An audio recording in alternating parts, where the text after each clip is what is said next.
നമസ്കാരം, goodness evening ന്യൂസിലേക്ക് സ്വാഗതം. പ്രധാന വാർത്തകൾ.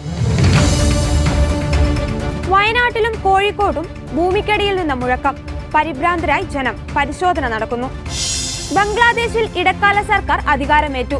മുഹമ്മദ് യൂനുസ് മുഖ്യ ഉപദേഷ്ടാവായി സത്യപ്രതിജ്ഞ ചെയ്തു. മുല്ലപ്പെരിയാറിൽ മുൻ സമീപനം തുടരും. പെട്ടെന്ന് എന്തെങ്കിലും സംഭവിക്കുമെന്ന ആശങ്ക വേണ്ട എന്ന് മുഖ്യമന്ത്രി. 6 നോർവീജിയൻ നയതന്ത്രജ്ഞരുടെ അംഗീകാരം ഇസ്രായേൽ റദ്ദാക്കി. പാരീസിൽ ജാവലിൻ ത്രോയിൽ നീരജ് ചോപ്രയ്ക്ക് വെള്ളി. വെങ്കലമണിഞ്ഞ് ഇന്ത്യൻ ഹോക്കി ടീം. ശ്രീജേഷിന് മെഡൽ തിളക്കത്തോടെ മടക്കം. വാർത്തകൾ വിശദമായി. വയനാട്ടിലും കോഴിക്കോടും ഭൂമിക്കടിയിൽ നിന്ന് വലിയ മുഴക്കവും പ്രകമ്പനവും നേരിയ കുലുക്കവും അനുഭവപ്പെട്ടതായി പ്രദേശവാസികൾ.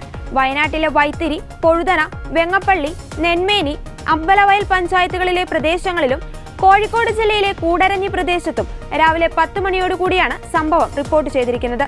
അതേസമയം കോഴിക്കോട് കൂടരഞ്ഞിയിലും പ്രകമ്പനം ഉണ്ടായെന്നാണ് വിവരം. കൂടരഞ്ഞിയിൽ ഭൂമിക്കടിയിൽ നിന്ന് അസാധാരണമായ ശബ്ദം കേട്ടെന്നാണ് നാട്ടുകാർ പറയുന്നത്. ജിയോളജിക്കൽ സർവേ ഓഫ് ഇന്ത്യ സംഭവം സ്ഥിരീകരിച്ചു. എന്നാൽ പ്രദേശത്ത് ഭൂകമ്പ സൂചനകളില്ലെന്ന് കേരള ഡിസാസ്റ്റർ മാനേജ്മെന്റ് അതോറിറ്റി അറിയിച്ചു. വലിയ പ്രകമ്പനം എവിടെയും അനുഭവപ്പെട്ടിട്ടില്ലെന്നാണ് നാഷണൽ സീസ്മോളജി സെന്ററിനെ ഉദ്ധരിച്ച് കേന്ദ്ര കാലാവസ്ഥാ കേന്ദ്രവും അറിയിക്കുന്നത്. ജില്ലാ കളക്ടറേറ്റിൽ നിന്ന് ഉദ്യോഗസ്ഥർ സ്ഥലത്തേക്ക് തിരിച്ചിട്ടുണ്ടെന്ന് ജില്ലാ പഞ്ചായത്ത് അധ്യക്ഷൻ ഷംസാദ് മരാക്കർ അറിയിച്ചു. നെന്മേനി വില്ലേജിലെ പടിപ്പറമ്പ്, അമ്പുകുത്തി, അമ്പലവയൽ എന്നിവിടങ്ങളിലാണ് കുലുക്കം അനുഭവപ്പെട്ടത്. എടയ്ക്കൽ ഗുഹ ഉൾപ്പെടുന്ന അമ്പുകുത്തി മലയുടെ താഴ്വരകളിലാണ് ഈ സംഭവം. ആദ്യം കേട്ട ശബ്ദം ഇടിവെട്ടിയതാവാമെന്നാണ് നാട്ടുകാർ പലരും കരുതിയത്. എന്നാൽ അതല്ലെന്ന് പിന്നീട് മനസ്സിലായി. ഉഗ്രശബ്ദത്തിനു പിന്നാലെ ഭൂമി നേരിയ നിലയിൽ കുലുങ്ങുകയും ചെയ്തതോടെ ജനം പരിഭ്രാന്തരായി വീടുകളിൽ നിന്ന് പുറത്തേക്ക് ഓടിയതായും നാട്ടുകാർ പറയുന്നു. എന്നാൽ നാശനഷ്ടമുണ്ടായതായി വിവരം ഇതുവരെയുമില്ല. എല്ലാവർക്കും ഒരേപോലെ ഈ അനുഭവം നേരിട്ടതിനാൽ അമ്പലവയൽ എടയ്ക്കൽ GLP സ്കൂളിന് അവധി നൽകി. കുട്ടികളെ വീട്ടിലേക്ക് തിരിച്ചയച്ചു. മുൻകരുതൽ നടപടി എന്ന നിലയിലാണ് തീരുമാനമെടുത്തതെന്ന് സ്കൂളിലെ അധ്യാപകർ അറിയിച്ചു. എടയ്ക്കൽ ഗുഹ ഉൾപ്പെടുന്ന മേഖലയിലാണ് ഈ അനുഭവം ഉണ്ടായത്. ബാണാസുര മലയോട് ചേർന്ന പ്രദേശത്തും ഇതേ അനുഭവം ഉണ്ടായിട്ടുണ്ട്. അതേസമയം കുറിച്യമല, പിണങ്ങോട്ട്, മുരിക്കാപ്പ്, മേൽമുറി, സോട്ടുകുന്ന്, സുഗന്ധഗിരി, ചെന്നായ് കവല ഭാഗത്തും സമാനമായ അനുഭവം ഉണ്ടായിട്ടുണ്ടെന്ന് ഇവിടെ നിന്നുള്ള നാട്ടുകാർ പറഞ്ഞു. അമ്പുകുത്തി മലയിലെ ചെരുവിൽ 2020 1 മീറ്റർ ആഴത്തിൽ വിള്ളൽ കണ്ടെത്തിയിരുന്നു. ഇത് സോയിൽ പൈപ്പിംഗ് ആകാനുള്ള സാധ്യതയായാണ് ജിയോളജി വിഭാഗം വിദഗ്ധർ പറയുന്നത്.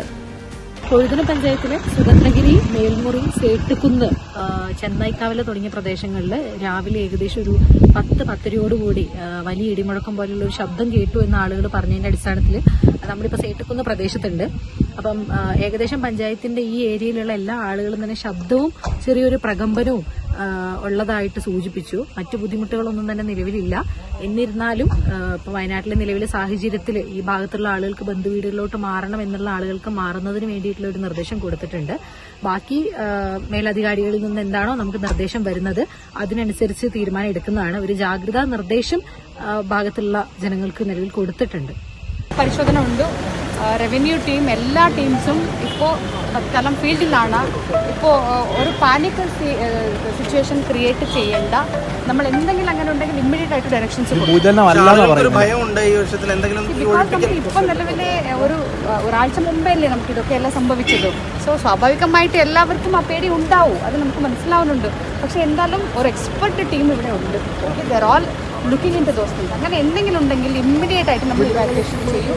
ഒരു പാനിക് ആവണ ആവശ്യമില്ല. സ്ഥലം സന്ദർശിക്കുന്നുണ്ട് വിദഗ്ധ ടീം. യെസ് പോകുന്നുണ്ട്. എല്ലാവരും പോകുന്നുണ്ട്. അല്ല, ഫസ്റ്റ് ഇൻഫർമേഷൻ അല്ല, നമുക്ക് കിട്ടുന്ന ഇൻഫർമേഷൻസ് അനുസരിച്ചിട്ട് നമ്മൾ ഒരു ഇവാലുവേഷൻ നടക്കുന്നുണ്ട്. സംസ്ഥാന ദുരന്ത നിവാരണ അതോറിറ്റി എന്തെങ്കിലും മെസ്സേജ് തന്നിട്ടുണ്ടോ? ഇല്ല. വയനാട്ടിലെ ഉരുൾപൊട്ടൽ ദേശീയ ദുരന്തമായും അതിതീവ്ര ദുരന്തമായും പ്രഖ്യാപിക്കണമെന്ന് കേന്ദ്രത്തോട് ആവശ്യപ്പെട്ടതായി മുഖ്യമന്ത്രി പിണറായി വിജയൻ. നാശനഷ്ടങ്ങൾ വിലയിരുത്തുവാൻ കേന്ദ്ര ആഭ്യന്തര മന്ത്രാലയം 9 അംഗ സംഘത്തെ നിയോഗിച്ചു. സമഗ്രമായ പുനരധിവാസ പാക്കേജാണ് സംസ്ഥാനം ആവശ്യപ്പെടുന്നതെന്ന് മുഖ്യമന്ത്രി വാർത്താസമ്മേളനത്തിൽ പറഞ്ഞു. കേന്ദ്രത്തിൽ നിന്ന് അനുകൂല നിലപാടാണ് പൊതുവായുള്ളത്. ജനങ്ങളുടെ പുനരധിവാസം ഉറപ്പുവരുത്തണം. കേന്ദ്ര സഹായം ലഭിക്കുമെന്നാണ് പ്രതീക്ഷിക്കുന്നത്. ശനിയാഴ്ച പ്രധാനമന്ത്രി വയനാട്ടിൽ സന്ദർശനം നടത്തുന്നുണ്ട്. പ്രധാനമന്ത്രി അനുകൂല നിലപാട് സ്വീകരിക്കുമെന്നാണ് കരുതുന്നത്. ആവശ്യങ്ങളെക്കുറിച്ച് പ്രധാനമന്ത്രിക്ക് സംസ്ഥാനം കത്ത് നൽകിയിട്ടുണ്ട്. കേന്ദ്രത്തിന്റെ പിന്തുണയ്ക്ക് നന്ദിയും അറിയിച്ചു. 225 മരണം സ്ഥിരീകരിച്ചതായി മുഖ്യമന്ത്രി പറഞ്ഞു. 195 ശരീരഭാഗങ്ങൾ കണ്ടെത്തി. കണ്ടെടുക്കുന്ന ശരീരഭാഗം 90% മുകളിലുണ്ടെങ്കിൽ മൃതദേഹമായി കണക്കാക്കും. ഒരാളുടെ ശരീരഭാഗങ്ങൾ വ്യത്യസ്ത സ്ഥലങ്ങളിൽ നിന്ന് ലഭിക്കാനിടയായിട്ടുണ്ട്. ഇതെല്ലാം ഇപ്പോൾ തിരിച്ചറിയുന്നത് പ്രയാസമാണ്. എല്ലാ ശരീരഭാഗങ്ങളുടെയും മൃതദേഹങ്ങളുടെയും DNA സാമ്പിൾ പരിശോധനയ്ക്കായി അയച്ചിട്ടുണ്ട്. കാണാതായ 131 പേരുടെ പേരുവിവരങ്ങൾ പ്രസിദ്ധീകരിച്ചു. ശരീരങ്ങളുടെയും ശരീരഭാഗങ്ങളുടെയും പോസ്റ്റ്മോർട്ടം നടത്തി. 178 മൃതദേഹങ്ങൾ ബന്ധുക്കൾക്ക് വിട്ടു നൽകി. കൂടാതെ സിനിമാ നടൻ ചിരഞ്ജീവി മുഖ്യമന്ത്രിയുടെ ദുരിതാശ്വാസ നിധിയിലേക്ക് 1 കോടി രൂപ സംഭാവന നൽകി. മുഖ്യമന്ത്രിയുടെ ഓഫീസിലെത്തിയാണ് അദ്ദേഹം തുക കൈമാറിയത്. വയനാട്ടിലെ ദുരന്തം രാജ്യത്തിന്റെ ദുഃഖമാണെന്നും ഇത് ദേശീയ ദുരന്തമായി പ്രഖ്യാപിക്കണമെന്നും ചിരഞ്ജീവി മാധ്യമങ്ങളോട് പറഞ്ഞു. ദുരന്തം ഹൃദയഭേദകമാണെന്നും എല്ലാവരും ഒറ്റക്കെട്ടായി നിൽക്കേണ്ട സമയമാണിതെന്നും കേന്ദ്രസേനയെയും പോലീസിനെയും രക്ഷാപ്രവർത്തകരെയും അഭിനന്ദിക്കുന്നതായും അറിയിച്ചു. And really, if you talk about Wayanad disaster, it is heartbroken and very horrified incident. And we cannot bring back all the lives who lost, but at least here we are to show our sympathy and concern and support whatever way it is be. And people should come forward. So I urge everyone, please, this is a time where you have to show your humanitarian and come forward and stand, give the moral support.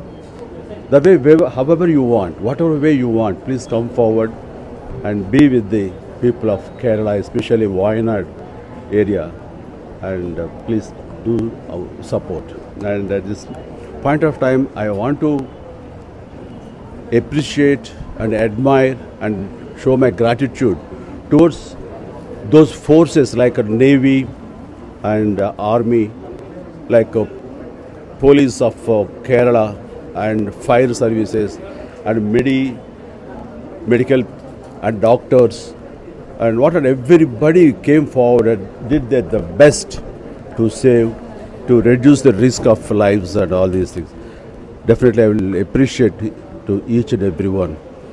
And the way our Honorable Chief Minister, he reacted, he worked on this, and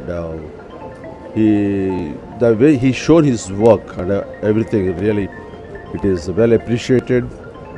I'm telling to him now, the way he did is a fantastic job. And I heard day after tomorrow, Mr. Modi, our Honorable Prime Minister is coming, and I will request this Wayanad disaster should be recognized as a national calamity. That will be very helpful to the state of Kerala and especially the Wayanad victims. So, and those people who stood behind these people of victims and sufferers, I will appreciate all the sisters and brothers of Kerala. I love them, and my heartfelt support, concern, my gratitude will be, my sympathies will be with them. God bless. God bless God's own land. In the TVs, when I happened to see this Wayanad incident, those clippings, really it was heartbroken, and I'm terribly upset.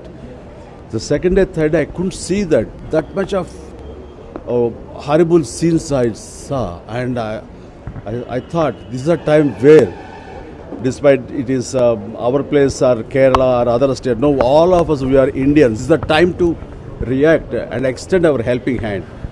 Wayanad പുനരധിവാസ പദ്ധതി നടത്തിപ്പിൽ പ്രതിപക്ഷത്തെയും ഉൾപ്പെടുത്തി സർക്കാർ സമിതി രൂപീകരിക്കണമെന്ന് KPCC president K. Sudhakaran. പദ്ധതി ഫലപ്രദവും സുതാര്യവുമായി നടപ്പിലാക്കുന്നതിനായി പ്രതിപക്ഷ MLA-മാരെയും വിദഗ്ധരെയും ഉൾപ്പെടുത്തി ഉന്നതതല വയനാട് പുനരധിവാസ സമിതിക്ക് രൂപം നൽകണമെന്നാണ് സുധാകരൻ ആവശ്യപ്പെടുന്നത്. ഭൂമിയും വീടും നഷ്ടപ്പെട്ടവർ, വിദ്യാർത്ഥികൾ, വയോധികർ എന്നിവരെയെല്ലാം മുന്നിൽ കണ്ടുള്ള പുനരധിവാസത്തിന് മാതൃകാപരമായ രൂപരേഖ തയ്യാറാക്കണം. കുറെ വാഗ്ദാനങ്ങൾ മാത്രം പോരാ, അവ കൃത്യമായി നടപ്പാക്കുന്നുണ്ടെന്നും അതിൽ ഒരു വിധത്തിലുള്ള വീഴ്ച ഉണ്ടാകുന്നില്ലെന്നും സമിതിക്ക് നിരീക്ഷിക്കാൻ കഴിയണമെന്നും അദ്ദേഹം കൂട്ടിച്ചേർത്തു. ദുരിതാശ്വാസ ക്യാമ്പുകളിൽ കഴിയേണ്ടി വന്ന അവസാനത്തെ വ്യക്തിക്കും സുരക്ഷിതമായ ജീവിത സാഹചര്യം ഒരുക്കുമ്പോൾ മാത്രമാണ് പുനരധിവാസ പ്രക്രിയ പൂർത്തിയാവുക. അതുകൊണ്ട് പുനരധിവാസത്തിനായി നീക്കിവയ്ക്കുന്ന തുകയുടെ വിനിയോഗം ദുരിതബാധിതർക്ക് കൃത്യമായി ലഭിക്കുന്നുണ്ടെന്ന് ഉറപ്പാക്കണം. ദുരിതബാധിതരെ പുനരധിവസിപ്പിക്കുന്ന ഭൂമി, പുനർനിർമ്മിക്കുന്ന വീടുകൾ തുടങ്ങിയവ അവർക്ക് ഉപയോഗപ്രദമായിരിക്കണം. മുൻകാലങ്ങളിൽ പ്രകൃതിക്ഷോഭ ദുരിതബാധിതർക്കായി സർക്കാർ നൽകിയ വീടുകളും പുനരധിവസിപ്പിച്ച പ്രദേശത്തെയും സംബന്ധിച്ച് രൂക്ഷമായ ആക്ഷേപം ഉയർന്ന സ്ഥിതിക്ക് അത്തരം അവസ്ഥ വയനാട് ദുരിതബാധിതർക്ക് ഉണ്ടാകാൻ പാടില്ലെന്നും സുധാകരൻ പറഞ്ഞു. ദുരിതബാധിതരായ ഓരോ കുടുംബവും നാളിതുവരെ ജീവിച്ചിരുന്ന സാഹചര്യങ്ങളും ചുറ്റുപാടുകളും പഠിച്ച് അതനുസരിച്ചുള്ള പുനരധിവാസ പദ്ധതി ആവിഷ്കരിക്കുന്നതാണ് ഉചിതം. സർക്കാർ പ്രഖ്യാപിച്ച ധനസഹായം ലഭിക്കുന്നതിന് തടസ്സമാകുന്ന നിയമവശങ്ങൾ ലഘൂകരിക്കാനും നടപടിയുണ്ടാകണം. സർക്കാരിന്റെ കണക്കനുസരിച്ച് 138 പേരെയാണ് ഇനിയും കണ്ടെത്താനുള്ളത്. അന്തിമ പട്ടികയിൽ ഈ സംഖ്യ ഇനിയും കൂടിയേക്കാം. കാണാതായവരെ കണ്ടെത്താനുള്ള തിരച്ചിൽ നടത്തുന്നതിൽ വീഴ്ചയുണ്ടാകരുത്. പുനരധിവാസം സർക്കാർ നൽകുന്ന ഔദാര്യമെന്ന മട്ടിലല്ല, മറിച്ച് ദുരിതബാധിതർക്കുള്ള അവകാശമാണെന്ന ബോധ്യത്തോടെയാണ് കൈകാര്യം ചെയ്യേണ്ടത്. ദുരിതബാധിതർക്ക് ജീവിത വരുമാനം കണ്ടെത്താനുള്ള മാതൃകാ പദ്ധതികളും പുനരധിവാസ പാക്കേജിൽ നിർബന്ധമായും ഉണ്ടാകണമെന്നും സുധാകരൻ ആവശ്യപ്പെട്ടു. വയനാട് ദുരന്തം നടന്നതിന് പിന്നാലെ മുല്ലപ്പെരിയാർ ഡാമിന്റെ സുരക്ഷയുമായി ബന്ധപ്പെട്ട ആശങ്കകളും അഭിപ്രായങ്ങളും ഉയരുന്ന പശ്ചാത്തലത്തിൽ പ്രതികരിച്ച് മുഖ്യമന്ത്രി പിണറായി വിജയൻ. പെട്ടെന്ന് എന്തെങ്കിലും സംഭവിക്കുമെന്ന ആശങ്കയ്ക്ക് അടിസ്ഥാനമില്ലെന്നും ആശങ്ക വേണ്ടെന്നും മുഖ്യമന്ത്രി പറഞ്ഞു. മുല്ലപ്പെരിയാർ വിഷയത്തിൽ നേരത്തെ സർക്കാർ സ്വീകരിച്ച സമീപനം തന്നെയാണ് തുടർന്നു പോകുന്നതെന്നും മുഖ്യമന്ത്രി വ്യക്തമാക്കി. മുല്ലപ്പെരിയാറിലുള്ളത് ജലബോംബാണെന്നും പുതിയ ഡാം വേണമെന്നും ആവശ്യപ്പെട്ട് ഡീൻ കുര്യാക്കോസ് MP രംഗത്തെത്തിയതുമായി ബന്ധപ്പെട്ട ചോദ്യത്തിന് മറുപടി പറയുകയായിരുന്നു മുഖ്യമന്ത്രി. കഴിഞ്ഞ ദിവസം മുല്ലപ്പെരിയാർ ഡാം ഡീകമ്മീഷൻ ചെയ്യണമെന്നാവശ്യപ്പെട്ട് ഡീൻ കുര്യാക്കോസ് MP ലോക്സഭയിൽ അടിയന്തര പ്രമേയത്തിന് നോട്ടീസ് നൽകിയിരുന്നു. ഡാമിന് സമീപത്തുള്ള ജനങ്ങളുടെ ജീവൻ അപകടത്തിലാണ്. വിഷയം സഭ നിർത്തിവെച്ച് അടിയന്തരമായി ചർച്ച ചെയ്യണമെന്നും ഡീൻ കുര്യാക്കോസ് MP ആവശ്യപ്പെട്ടു. മുല്ലപ്പെരിയാർ അണക്കെട്ട് പുനർനിർമ്മിക്കണമെന്ന ഹൈബി ഈഡൻ MPയും ലോക്സഭയിൽ ആവശ്യപ്പെട്ടിരുന്നു. കേന്ദ്ര സർക്കാർ അടിയന്തര നടപടി സ്വീകരിക്കണമെന്നാണ് ആവശ്യം. മുല്ലപ്പെരിയാർ അണക്കെട്ട് വിദഗ്ധ പരിശോധനയ്ക്ക് വിധേയമാക്കണമെന്ന് ഹാരിസ് ബീരാൻ MP നേരത്തെ രാജ്യസഭയിൽ ആവശ്യപ്പെട്ടിരുന്നു. വിദഗ്ധ പരിശോധനയ്ക്ക് ശേഷം അണക്കെട്ട് സുരക്ഷിതമാണോ എന്ന് ജനങ്ങളോട് പറയണം. അതല്ലെങ്കിൽ പുതിയ അണക്കെട്ട് നിർമ്മിക്കണമെന്ന് കേരളത്തിന്റെ നിർദ്ദേശം അംഗീകരിക്കണമെന്ന് തമിഴ്നാടിനോട് ആവശ്യപ്പെടണമെന്നും അദ്ദേഹം പറഞ്ഞിരുന്നു. കള്ളപ്പണം വെളുപ്പിക്കൽ കേസുകളിൽ വളരെ കുറച്ചു മാത്രമേ ശിക്ഷിക്കപ്പെടുന്നുള്ളൂവെന്ന് ചൂണ്ടിക്കാട്ടി സുപ്രീം കോടതി. പ്രോസിക്യൂഷൻ നടപടികളിൽ ED നിലവാരം പുലർത്തണമെന്ന് ആവശ്യപ്പെട്ടു. കള്ളപ്പണ കേസിൽ അറസ്റ്റിലായ ഛത്തീസ്ഗഡിലെ ബിസിനസ്സുകാരന്റെ ജാമ്യ ഹർജി പരിഗണിക്കവെയാണ് ജസ്റ്റിസ് സൂര്യകാന്ത് അധ്യക്ഷനായ ബെഞ്ച് ഇക്കാര്യം ആവശ്യപ്പെട്ടത്. 10 വർഷത്തിനിടെ രാജ്യത്ത് കള്ളപ്പണം വെളുപ്പിക്കൽ തടയാൻ നിയമപ്രകാരം രജിസ്റ്റർ ചെയ്ത 5297 കേസുകളിൽ ശിക്ഷിച്ചത് വെറും 40 എണ്ണത്തിൽ മാത്രമെന്ന് കേന്ദ്ര സർക്കാർ പാർലമെന്റിൽ അറിയിച്ചിരുന്നു. ഇത് ചൂണ്ടിക്കാട്ടിയാണ് ജസ്റ്റിസ് സൂര്യകാന്തിന്റെ പരാമർശമുണ്ടായത്. പ്രോസിക്യൂഷനിലെയും തെളിവുകളിലെയും നിലവാരക്കുറവാണ് ഇതിന് കാരണമെന്ന് അദ്ദേഹം പറഞ്ഞു. പ്രഥമ ദൃഷ്ട്യാ കേസുണ്ടെന്ന് തോന്നുമ്പോഴാണ് ED കേസെടുക്കുന്നത്. എന്നാൽ അത് കോടതിയിൽ തെളിയിക്കുകയും വേണമെന്ന് സുപ്രീം കോടതി പറഞ്ഞു. ഛത്തീസ്ഗഡിലെ ബിസിനസ്സുകാരന്റെ കേസിൽ തന്നെ ചിലർ നൽകിയ മൊഴിയുടെയും മറ്റും അടിസ്ഥാനത്തിലാണ് കേസെടുത്തിരിക്കുന്നത്. മൊഴി നൽകിയവർ അതിൽ ഉറച്ചു നിൽക്കുമോ എന്ന് പോലും വ്യക്തമല്ലെന്നും കോടതി പറഞ്ഞു. PMLA നിയമപ്രകാരം മൊഴി തന്നെ തെളിവായെടുക്കണമെന്ന് EDക്ക് വേണ്ടി ഹാജരായ additional solicitor general SV Raju ചൂണ്ടിക്കാട്ടി. എന്നാൽ അറസ്റ്റ് ചെയ്യുന്ന ED ഉദ്യോഗസ്ഥന് കേസുണ്ടെന്ന് വിശ്വസിക്കാനുള്ള കാരണങ്ങളുണ്ടായിരിക്കണമെന്ന് ജസ്റ്റിസ് ദീപാങ്കർ ദത്ത ഓർമ്മിപ്പിച്ചു. പാലസ്തീനിൽ പ്രവർത്തിക്കുന്ന 8 നോർവീജിയൻ നയതന്ത്രജ്ഞരുടെ നയതന്ത്ര അംഗീകാരം ഇസ്രായേൽ റദ്ദാക്കി. പാലസ്തീൻ രാഷ്ട്രപദവി അംഗീകരിച്ചതിലൂടെ നോർവേ സ്വീകരിച്ച ഇസ്രായേൽ വിരുദ്ധ നയങ്ങളാണ് കാരണമെന്ന് വിദേശകാര്യ മന്ത്രാലയം വ്യക്തമാക്കി. നോർവേ അംബാസഡറെ വിളിച്ചു വരുത്തിയാണ് ടെൽ അവീവിലുള്ള 8 പേരുടെ നയതന്ത്ര പദവി 7 ദിവസത്തിനകം റദ്ദാക്കുമെന്ന് അറിയിച്ചത്. 3 മാസത്തിനകം വിസയും റദ്ദാക്കും.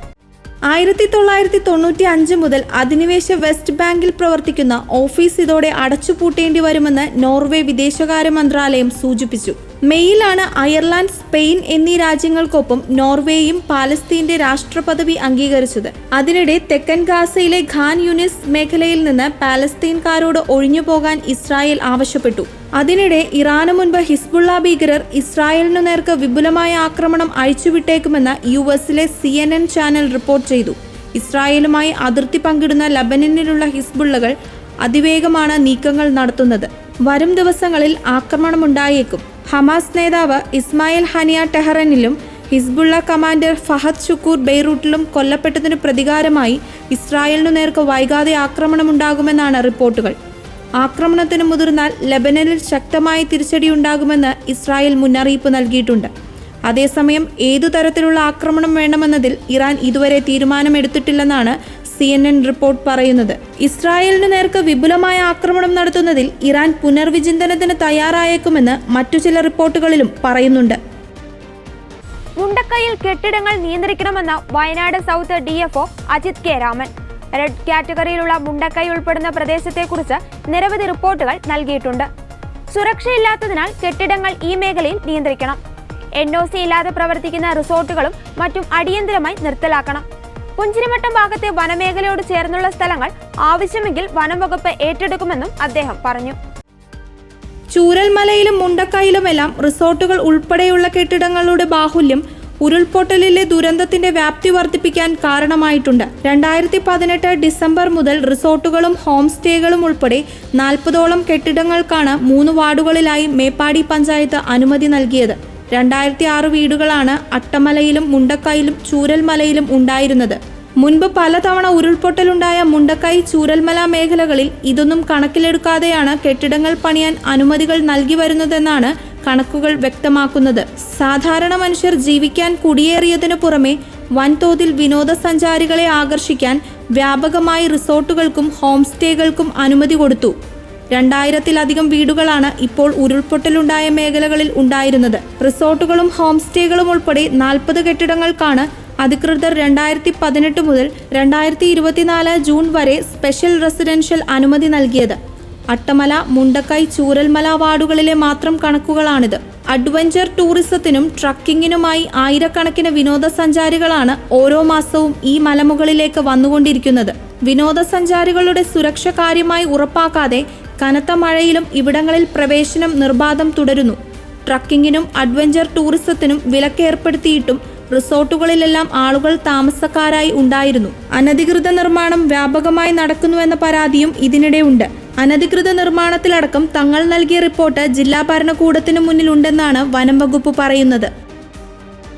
നോബൽ സമ്മാന ജേതാവായ മുഹമ്മദ് യൂനൂസിന്റെ നേതൃത്വത്തിലുള്ള ഇടക്കാല സർക്കാർ ബംഗ്ലാദേശിൽ അധികാരമേറ്റു. പ്രസിഡന്റ് മുഹമ്മദ് ഷഹാബുദ്ദീൻ സത്യവാചകം ചൊല്ലിക്കൊടുത്തു. ഇടക്കാല സർക്കാരിൽ രാഷ്ട്രീയക്കാരുടെ പ്രതിനിധികളില്ലെന്നത് ശ്രദ്ധേയമാണ്. സാമൂഹിക മനുഷ്യാവകാശ പ്രവർത്തകരും വിദ്യാർത്ഥി സൈനിക പ്രതിനിധികളുമാണ് ഉള്ളത്. വിദ്യാർത്ഥി പ്രക്ഷോഭത്തിന് നേതൃത്വം നൽകിയ വിവേചന വിരുദ്ധ വിദ്യാർത്ഥി പ്രസ്ഥാനത്തിന്റെ പ്രമുഖ നേതാവ് നഹിദ് ഇസ്ലാമും ആസിഫ് മുഹമ്മദും ഇടക്കാല സർക്കാരിൽ ഇടം നേടിയിട്ടുണ്ട്. 16 അംഗങ്ങളാണ് ഉപദേശക സമിതിയിൽ ഉള്ളത്. ബംഗ്ലാദേശ് പ്രധാനമന്ത്രിയായി തിരഞ്ഞെടുക്കപ്പെട്ട മുഹമ്മദ് യൂനൂസിനെ പ്രധാനമന്ത്രി നരേന്ദ്രമോദി അഭിനന്ദിച്ചു. ബംഗ്ലാദേശ് വളരെ പെട്ടെന്ന് സാധാരണ നിലയിലെത്തുമെന്നും ഹിന്ദുക്കളുടെയും ന്യൂനപക്ഷങ്ങളുടെയും സുരക്ഷ ഉറപ്പുവരുത്തുമെന്നും പ്രതീക്ഷിക്കുന്നതായി മോദി എക്സിൽ പറഞ്ഞു.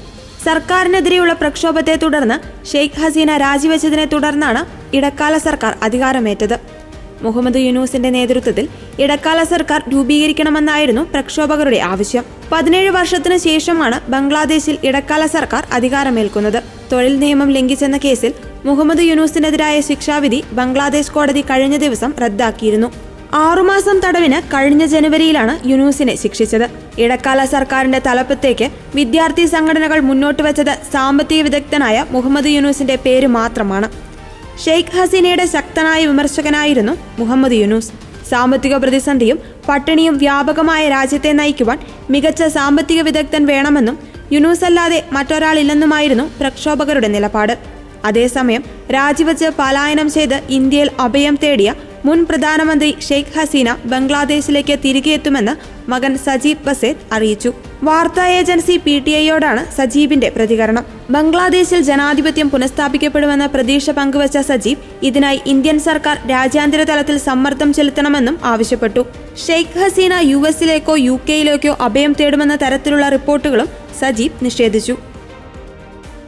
മെഡിക്കൽ കോളേജ് ആശുപത്രിയിലെ ലിഫ്റ്റിൽ രോഗി 42 മണിക്കൂർ കുടുങ്ങിയ സംഭവത്തിൽ ആശുപത്രി സൂപ്രണ്ട് ഹാജരാക്കിയ റിപ്പോർട്ട് അപൂർണമെന്ന് മനുഷ്യാവകാശ commission chairperson justice Alexander Thomas. July 13-ന് ഉച്ചയ്ക്ക് 12 മണിക്കാണ് രോഗി ലിഫ്റ്റിൽ കുടുങ്ങിയത്.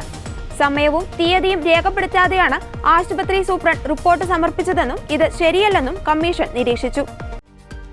രവീന്ദ്രൻ നായർ എന്ന രോഗിയെ ലിഫ്റ്റിൽ നിന്നും ഇറക്കിയ സമയവും തീയതിയും വ്യക്തമാക്കി ഒരു തുടർ റിപ്പോർട്ട് 10 ദിവസത്തിനകം സമർപ്പിക്കണമെന്നും കമ്മീഷൻ ആശുപത്രി സൂപ്രണ്ടിന് നിർദ്ദേശം നൽകി.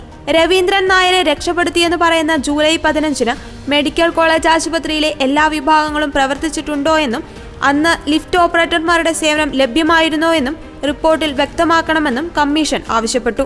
കമ്മീഷൻ സ്വമേധയാ രജിസ്റ്റർ ചെയ്ത കേസിലാണ് നടപടി. ജൂലൈ 13-ന് അസ്ഥിരോഗ വിഭാഗത്തിലെത്തിയ രവീന്ദ്രൻ നായർ പരിശോധനാ ഫലം ഡോക്ടറെ കാണിക്കുവാൻ ആശുപത്രിയിലെത്തിയപ്പോഴാണ് ലിഫ്റ്റിൽ കുടുങ്ങിയതെന്ന് റിപ്പോർട്ടിൽ പറയുന്നു. 4 അടി മുകളിലേക്ക് ഉയർന്ന ശേഷം ലിഫ്റ്റ് നിന്നു. അലാം അടിച്ചെങ്കിലും ആരും സഹായത്തിനെത്തിയില്ലെന്നും ആശുപത്രി സൂപ്രണ്ട് സമർപ്പിച്ച റിപ്പോർട്ടിൽ പറയുന്നുണ്ട്. ലിഫ്റ്റിന്റെ വാതിലുകൾക്കിടയിലൂടെ ഓക്സിജൻ കിട്ടിയതുകൊണ്ട് മാത്രമാണ് രോഗി അബോധാവസ്ഥയിലാകാതിരുന്നത്. എങ്കിലും രോഗിക്ക് പകലും രാത്രിയും തിരിച്ചറിയുവാൻ കഴിയാത്ത സാഹചര്യം വന്നു ചേർന്നുവെന്നും പ്രാഥമിക ആവശ്യങ്ങൾ പോലും ലിഫ്റ്റിൽ തന്നെ നടത്തേണ്ടി വന്നുവെന്നും റിപ്പോർട്ടിൽ പറയുന്നു. ടോക്കിയോയ്ക്ക് പിന്നാലെ പാരീസിലും ഇന്ത്യൻ ഹോക്കി ടീമിന് വെങ്കല തിളക്കം. വ്യാഴാഴ്ച നടന്ന വെങ്കല മെഡൽ പോരാട്ടത്തിൽ സ്പെയിനിനെ 1-2 ഗോളുകൾക്ക് കീഴടക്കിയാണ് തുടർച്ചയായ 2ാം ഒളിമ്പിക്സിലും ഇന്ത്യൻ ടീം മെഡൽ അണിഞ്ഞിരിക്കുന്നത്. ക്യാപ്റ്റൻ ഹർമൻപ്രീത് സിംഗിന്റെ ഇരട്ട ഗോളുകളാണ് ഇന്ത്യയുടെ വിജയത്തിൽ നിർണായകമായത്. പാരീസ് ഒളിമ്പിക്സിൽ ഇന്ത്യയുടെ 4ാം മെഡലാണിത്. ഒളിമ്പിക് ഹോക്കി ചരിത്രത്തിലെ 3ാം വെങ്കലവും. അതേസമയം പുരുഷ ജാവലിൻ ത്രോയിൽ നീരജ് ചോപ്ര വെള്ളി മെഡൽ നേടി. 2ാം റൗണ്ടിൽ 89.45 മീറ്റർ എറിഞ്ഞാണ് നീരജ് 2ാം സ്ഥാനത്തേക്ക് കുതിച്ചത്.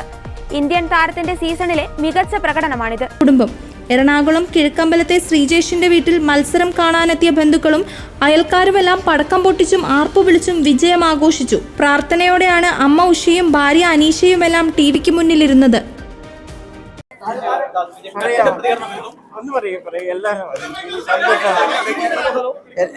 എല്ലാവരും ദൈവത്തിന് ഭയങ്കര നന്ദി. നമ്മളെല്ലാം ജയിച്ചു, ദൈവാനുഗ്രഹം ജയിച്ചിട്ടുണ്ട്. മതി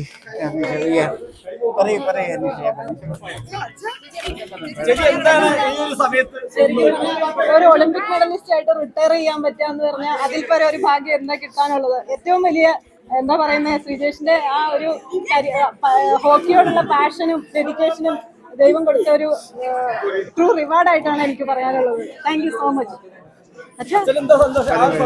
അത്രമാത്രം ഞാൻ പ്രാർത്ഥിച്ചിരുന്നു, ദൈവത്തോട് പ്രാർത്ഥിച്ച് എനിക്ക് പറയാൻ വാക്കുകളില്ല. സത്യം വിരമിക്കൽ തീരുമാനം വേണ്ടായിരുന്നു ഇപ്പം തോന്നുന്നുണ്ടോ? ഇല്ല, അത് അവന്റെ ഇഷ്ടമല്ല. ഒരിക്കലില്ല. ഇപ്പൊ റിട്ടയർ നന്നായിരുന്നുണ്ട്. ഞാൻ പറഞ്ഞ കഴിഞ്ഞ ഒളിമ്പിക്സിൽ റിട്ടയർ ആയിരുന്നു. നല്ല ജയത്തോടുകൂടി റിട്ടയർ മീൻസ് അതാണല്ലോ ഏറ്റവും നല്ല ആവശ്യം. നമുക്ക് സന്തോഷമില്ല, വളരെ സന്തോഷം. രാവിലെ വിളിച്ചപ്പോൾ എന്താ പറഞ്ഞേ? ഉറപ്പായിട്ട് തന്നെ മലയാളം വരും പറഞ്ഞിട്ടുണ്ട്. എന്നും കളിക്കാൻ നന്നായി കളിക്കാൻ പറ്റും, നന്നായി കളിക്കണം, എല്ലാം നല്ലതാണെന്ന് പറഞ്ഞ് ഇത്തവണ ജയിക്കുമെന്ന് ഉറപ്പ് നൽകി ഞങ്ങൾ പറ്റും. വഖഫ് ബോർഡിൽ സ്ത്രീകൾ വരുന്നതിനോട് പൂർണ്ണമായും യോജിക്കുന്നതായി ജസ്റ്റിസ് KT തോമസ്. സമുദായ പരിഗണന വെച്ചുകൊണ്ട് മാത്രമേ ബോർഡിൽ വരാൻ പറ്റൂ എന്ന് പറഞ്ഞതിനോട് യോജിക്കുന്നില്ലെന്നും അദ്ദേഹം പറഞ്ഞു. പിന്നെ സ്ത്രീകൾ 2 പേര് വേണമെന്ന് പറയുന്നത് പൂർണ്ണമായിട്ട് സ്വാഗതം ചെയ്യുന്നു. കാരണം നമ്മുടെ ഭരണഘടന അനുസരിച്ച് സ്ത്രീ പുരുഷ വിവേചനം പാടില്ല. അതനുസരിച്ച് പിന്നെ സ്ത്രീകൾക്ക് പാർലമെന്റിലും അസംബ്ലിയിലും തദ്ദേശ വകുപ്പുകളിലുമൊക്കെ ഈ സീറ്റുകൾ റിസർവ് ചെയ്യണമെന്ന് പറയുന്നത് വന്നതുപോലെ തന്നെ 2 സ്ത്രീകൾ വേണമെന്ന് പറയുന്നതിനെ ഞാൻ സ്വാഗതം ചെയ്യുന്നു. ഇത് മൊത്തത്തിൽ ഇത് ഭരണഘടനാപരമായി നിലനിൽക്കുമോ ഇല്ലയോ എന്നുള്ളതാണ്. അത് പാർലമെന്റ് പാസ്സാക്കുന്നതിന് ശേഷം ഹൈക്കോടതിയോ സുപ്രീം കോടതിയോ പരിശോധിച്ചെങ്കിലേ മനസ്സിലാവുള്ളൂ. സമുദായ പരിഗണന വെച്ചുകൊണ്ട് വേണം ഇതിനകത്ത് വരാൻ എന്ന് പറയുന്നതിനോട് ഞാൻ യോജിക്കുന്നില്ല. കാരണം ഒരുപാട് വഖഫ് കേസുകൾ ജഡ്ജി എന്നുള്ള നിലയ്ക്ക് ഞാൻ തീരുമാനിച്ചിട്ടുണ്ട്. അപ്പോൾ അതെനിക്ക് തീരുമാനിക്കാനുള്ള അവകാശമില്ലെന്ന് പറഞ്ഞാൽ ഞാൻ ക്രിസ്ത്യാനിയായി പോയതുകൊണ്ടാണ്. അതുപോലെ ഈ ലോ റിഫോംസ് കമ്മീഷൻ ഞങ്ങൾ പല ബില്ലുകൾ പാസ്സാക്കുന്നുണ്ട്. അതിൽ ചില സമുദായങ്ങളുടെ സംബന്ധിച്ചിട്ടുള്ള കാര്യങ്ങളൊക്കെ തീരുമാനിക്കുന്നതിനുള്ള ഈ ബോർഡുകൾ അല്ലെങ്കിൽ ട്രൈബ്യൂണലുകൾ ഇന്ന ജാതിയിൽപ്പെട്ടവർ വേണമെന്ന് പറയുകയില്ല. ഏത് ജാതിയിൽപ്പെട്ടവരെയും വെക്കാം തീരുമാനിക്കാനായിട്ട്. അതിപ്പം തീരുമാനിക്കുന്ന ആൾക്ക് നിയമവിദ്യാഭ്യാസം നേടിയവരായിരിക്കണമെന്ന് പറഞ്ഞാൽ തിരക്കേടില്ല. കാരണം അവർക്കുള്ള പ്രാക്ടീസും പരിചയവും എല്ലാം അതിനെ വളരെയധികം സ്വാധീനിക്കുന്നതാണ്. The proposed amendment to the Waqf law was brought to my notice, particularly when the draft had been published by the media. നിയമങ്ങൾ കാലോചിതമാണെന്ന് പത്മശ്രീ ഡോക്ടർ CI ഐസക്. പൊതുസ്വത്ത് കൈകാര്യം ചെയ്യുന്നതിൽ എല്ലാവർക്കും ഒരുപോലെ അവകാശമുണ്ടെന്നും വഖഫ് ബോർഡിലേക്ക് സ്ത്രീകൾ വരുന്നതിനെ സ്വാഗതം ചെയ്യുന്നതായും അദ്ദേഹം പറഞ്ഞു. വഖഫ് നിയമ ഭേദഗതി ബില്ലുമായി ബന്ധപ്പെട്ട് പ്രതികരിക്കുകയായിരുന്നു CI ഐസക്. ദാനമായും അല്ലാതെയും ലഭിച്ച സ്വത്തുക്കളിൽ നിന്നുള്ള വരുമാനവും നടത്തിപ്പിനുള്ള പൂർണ്ണാധികാരവും വഖഫ് ബോർഡുകൾക്ക് നൽകുന്ന 1995 വഖഫ് നിയമത്തിലാണ് ഭേദഗതി കൊണ്ടുവരുന്നത്. 2013 UPA സർക്കാരിന്റെ കാലത്ത് ഭേദഗതി ചെയ്ത് നൽകിയ കൂടുതൽ അധികാരങ്ങൾ എടുത്തുകളയും. നിലവിൽ 1.2 ലക്ഷം കോടി രൂപയുടെ സ്വത്തുവകകളാണ് വഖഫ് ബോർഡുകളുടെ കീഴിലുള്ളത്. സൈന്യവും റെയിൽവേയും കഴിഞ്ഞാൽ രാജ്യത്ത് കൂടുതൽ ആസ്തിയുള്ളത് വഖഫ് ബോർഡുകൾക്കാണ്. ഈ പുതിയ വഖഫ് നിയമം പരിഷ്കരണം കാലോചിതമാണ്. കാര്യം കഴിഞ്ഞ UPA ഗവൺമെന്റ് ഭരണകാലത്ത് വാരിക്കൂരി വർഗീയ പീഡനത്തിന് വേണ്ടി ചെയ്ത എടുത്തുകളിയാണ്. രണ്ടാമത് ഇതിൻ്റെ അകത്ത് തോന്നിവാസം നടക്കുകയാണ്. ആ തോന്നിവാസം നികത്തി വരുത്തണം. ഇതിൻ്റെ അകത്ത് ഉള്ള വേറൊരു പ്രശ്നം എന്ന് പറയുന്നത് ഇതിൻ്റെ അകത്ത് ഹിന്ദു മെമ്പർമാരെ വെക്കുന്നു എന്ന് പറയുന്നത്. ഉയർന്ന സ്ഥാനങ്ങളിലിരുന്ന ആളുകളെയാണ് ഹിന്ദു മെമ്പർമാരായി വെക്കുന്നത്. അതുപോലെ സ്ത്രീകൾക്ക് 50%, സ്ത്രീകൾക്ക് പ്രാതിനിധ്യം കൊടുക്കുക. 50% വരുന്ന ജനസംഖ്യയുടെ 50% വരുന്ന സ്ത്രീകൾക്ക് ഒരു പ്രാതിനിധ്യവുമില്ല. വകുപ്പിന് എവിടെയെങ്കിലും സ്ഥലം കണ്ടു കഴിഞ്ഞാൽ അത് ഏറ്റെടുക്കാനായിട്ടുള്ള അവകാശമുണ്ട്. ഗവൺമെന്റിന് പോലും ഇല്ലാത്ത ഒരു അവകാശമാണ്. ആരുടെയും സ്ഥലം കണ്ടു കഴിഞ്ഞാൽ എടുക്കണമെന്നുണ്ടെങ്കിൽ എടുക്കാനുള്ള അതൊക്കെ ഇല്ലായ്മ ചെയ്യണം. അതൊക്കെ കഴിഞ്ഞ UPA ഗവൺമെന്റ് കൊടുത്ത വരിവായി കൊടുത്ത ആനുകൂല്യങ്ങളാണ്. അത് കട്ട് ചെയ്യണം, യാതൊരു സംശയമില്ല. കാലോചിതമാക്കണം. അതുപോലെ തന്നെ ഇത് പൊതുസ്വത്താണ്. മുസ്ലിങ്ങളും പൊതുസമൂഹത്തിന്റെ ഭാഗമാണ്. പൊതുസ്വത്താണ്. പൊതുസ്വത്ത് കൈകാര്യം ചെയ്യുന്നതിനകത്ത് രണ്ട് ഹിന്ദുക്കൾ വന്നുകൊണ്ട് കുഴപ്പമൊന്നുമില്ല. It is A reasonable and acceptable amendment. ഇതോടെ ഗുഡ്നസ് ഈവനിംഗ് ന്യൂസ് അവസാനിക്കുന്നു. കൂടുതൽ വാർത്താ അപ്ഡേറ്റുകൾക്കായി ഗുഡ്നസ് ന്യൂസ് ഓൺലൈൻ സന്ദർശിക്കുക.